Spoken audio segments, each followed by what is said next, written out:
Hofer. Ed, your wife, you were a former priest, Yes. and that had to be a hard decision to leave the priesthood, but you did it for love. Yes, it was. I fell in love. And so now your wife is going to become a priest. Yes. When she says to you, I heard God speak to me and say I should be a priest, your thoughts? My first thought was very practical, like, well, what did God say? That was, I think, the critical question. But whatever was said, I would follow it. I would support her. That's what she's called to do.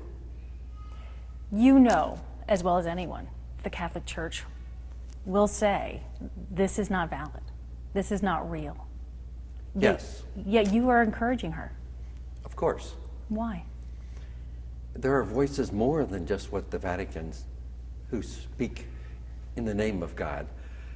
In a way, there's a certain arrogance there. The Vatican can kind of say that we stand between God and everyone else, and God can only speak through us. That's very limiting. We want to be open to whatever channels come. So your advice to her has been what through this process? Follow. That's about it. And I think she's done a very fine job of doing that. She's been very hard at work. I don't know if she spoke about the preparation. They have to turn in papers and study on different topics in order to prepare themselves. And she's done that very diligently. She's read, she's become a theologian. You're both retired. Yes. You could be living out your lovely days visiting grandchildren and gardening and whatever. Yes. Yet here this comes. Well, the rocking chair never did seem that attractive to me. And actually, retirement offers the opportunity to follow up on all of these other things that you may have wanted to do. And this opportunity would have been much more difficult had Paula been still teaching. So going forward, how will you support her? What is your advice to her on this day? Relax, enjoy,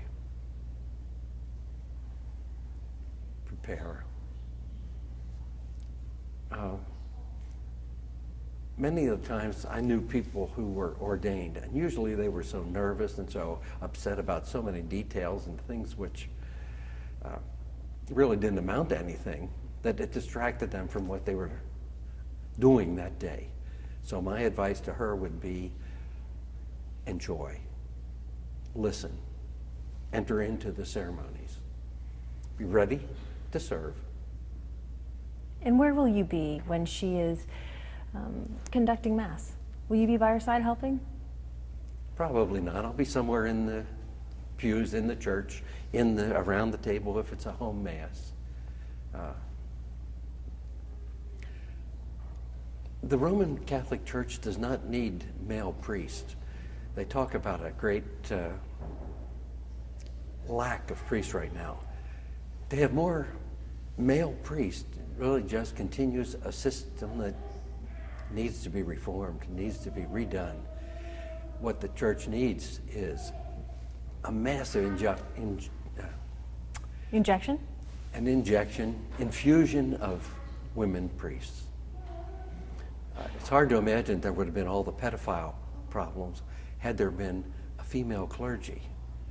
I don't think women would have been as sympathetic or as willing to go along with something like that.